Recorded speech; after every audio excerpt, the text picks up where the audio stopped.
Hi everybody, this is SAAD for the SAAD Truth. Earlier today I posted a SAAD Truth clip wherein I reported on a story coming out of Eastern Michigan University. Apparently the school is trying to explore the possibility of infusing black studies within all of its majors. And so then I talked about how it would be certainly appropriate to infuse black studies when it comes to studying mathematics, because of course without it then math would be nothing but a racist enterprise. Of course, my point in weighing in on this story is to demonstrate how nefarious and grotesque the effects of identity politics are.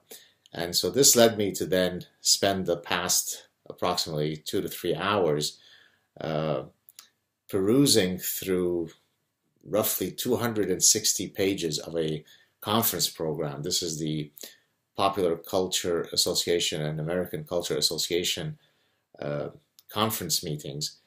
I will actually put a link to the actual place where you can access the conference program. And I went through the whole thing line by line, trying to jot down all of the titles of talks that I thought would be worthy of covering on in a SAAD Truth clip.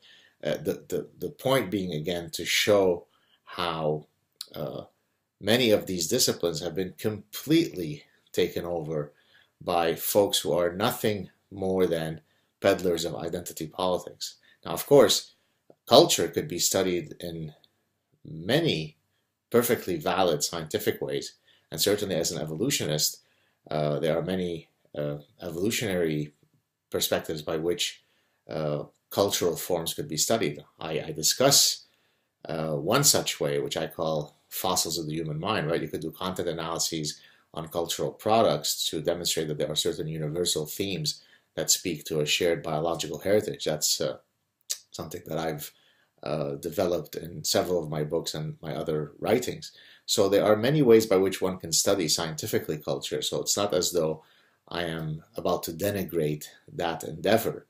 Rather, the problem is that if you go through the conference program, it is nothing but intersectionality that has gone on utter steroids. It's basically victim narrative after victim narrative, identity politics, intersectionality.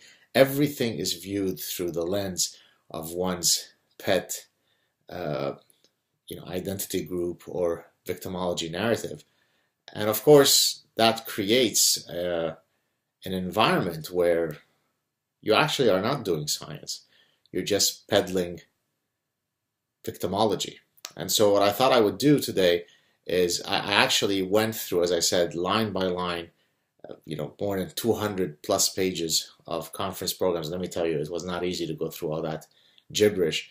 But I tried to look for some of the top titles of presentations that were delivered at this conference. And then I tried to organize them into different themes. It's always about, fat studies, queering, feminism, black fat feminists, right? That's where you have the intersectionality. And that's basically all you see at such conferences. So for today, I just look at one of the groupings, and that's the sort of the queering category. And no, you don't have to write comments that this is an inappropriate word. That's the word that is used within queer studies, right? And so I'm just going to read to you verbatim the queer related or LGBTQ related, I hope I got that acronym right, related themes or titles that fall within that theme. So here we go. So I hope you like what you see, the capitalist logic of the queer closet in Hitchcock's Rope. Casual play, queer games, or why I should dump my mini-gay boyfriend.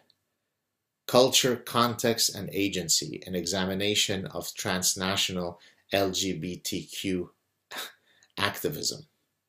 Defanged and desirable, an examination of violence and the lesbian vampire narrative. The next one might be the best one. Siamese twins and contemporary queer fiction. No, I didn't make this up. I'm going to read it again. Siamese twins and contemporary queer fiction. The successful use of the queer aesthetic as a tool of political hegemony. Queer posthuman meat puppets in supernatural. Now this next one, I don't know if it's a spelling error or if it's actually something that's spelled like this. Spider Woman, W-O-M-O-N. So Spider Woman's lesbian fairy tales, gender and genre in the classroom. One would think that really these issues are at the forefront of popular culture and American culture because there are so many papers that were delivered on queering and all these types of things. So let's keep going. The homoerotics and monstrous otherness of Teen Wolf. Queer ethics, urban spaces, and the horrors of monogamy in It Follows. Putting back the queer in queer families. I'm not done yet, I'm about halfway done. Momentary or performative queerness, queered female genders and sexualities in the Chinese reality show Your Face Sounds Familiar. Here we've got intersectionality, we've got people of visible minority, and it's queering, so you have sort of a wonderful intersectionality of victimhood that you can attest to. Here's the next one. Art plus design equal BFFs, best friend forever, or queering the pedagogical framework for interdisciplinarity between art and design. I guess art and design can be queered. Ludology and the study of queer game content. I'm not making these up. These are at one of the premier, if not the premier, scientific conference for the study of popular culture. Scientific advisedly in quotes. Sensual folds, textured erotics, centering the fat queer man's belly as a site for sexual pleasure. Okay. Inside the Lavender Tower, narratives of LGBTQ faculty. The phallus will not be televised. An examination of one-sided depictions of transgender individuals in popular media. Queering Hannibal, bending genres and sexuality. Batwoman, to queer or not to queer? That is the question. Sad gaze for the straight gaze, an analysis of mainstream queer cinema. Queering the alpha male fantasy, fandom's solution to Supernatural's problematic masculinity. We're almost done. In the Flesh, humanized zombies and homonormative queerness. These are scientists, people. These are academics. These are scholars. Grunge feminism, the subversive hypertextuality of the queered voice performed through the body. And finally, yes, a good one. Boys are from Mars, girls are from Venus. I've got a yum yum. Mom has a penis. Gender blind voice casting and butch desire in Bob's Burgers. So there you have it. Again, my covering this should not mean that, of course, it annoys me that I even have to provide this, this statement. Of course, that no one should face discrimination. Of course, anyone who is transgendered or has a gender identity issue or is so-called, I say so-called queer because I don't want anybody to accuse me of using a wrong word when this is obviously the word that is used within the community. Of course, everybody has a right to pursue their lives free of discrimination. That doesn't mean that this type of quote academic pursuit is something that we should take seriously.